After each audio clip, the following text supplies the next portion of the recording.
La seconde épître de Paul aux Corinthiens, chapitre 12. Il faut se glorifier, cela n'est pas bon. J'en viendrai néanmoins à des visions et à des révélations du Seigneur.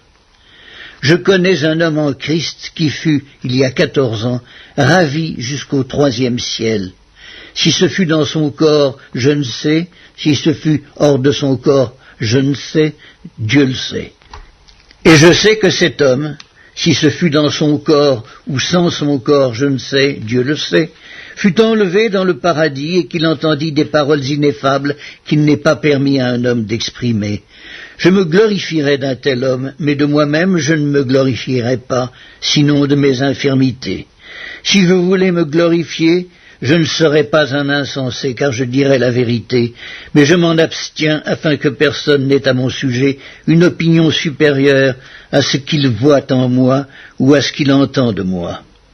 Et pour que je ne sois pas enflé d'orgueil à cause de l'excellence de ces révélations, il m'a été mis une écharde dans la chair, un ange de Satan pour me souffleter et m'empêcher de m'enorgueillir.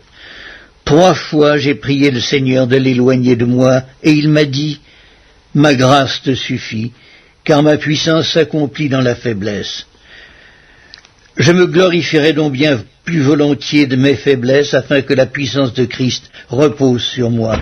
C'est pourquoi je me plais dans les faiblesses, dans les outrages, dans les calamités, dans les persécutions, dans les détresses pour Christ, car quand je suis faible, c'est alors que je suis fort. J'ai été un insensé, vous m'y avez contraint.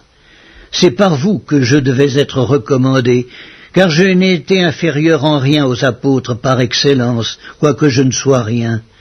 Les preuves de mon apostolat ont éclaté au milieu de vous par une patience à toute épreuve, par des signes, des prodiges et des miracles. En quoi avez-vous été traités moins favorablement que les autres églises, sinon en ce que je ne vous ai point été à charge? Pardonnez-moi ce tort. Voici, pour la 3e fois, je suis prêt à aller chez vous, et je ne vous serai point à charge. Car ce ne sont pas vos biens que je cherche, c'est vous-même. Ce n'est pas en effet aux enfants à amasser pour leurs parents, mais aux parents pour leurs enfants. Pour moi, je dépenserai très volontiers, et je me dépenserai moi-même pour vos âmes, dussé-je, en vous aimant davantage, être moins aimé de vous. Soit, je ne vous ai point été à charge, mais en homme astucieux, je vous ai pris par ruse. Ai-je tiré du profit de vous par quelqu'un de ceux que je vous ai envoyés?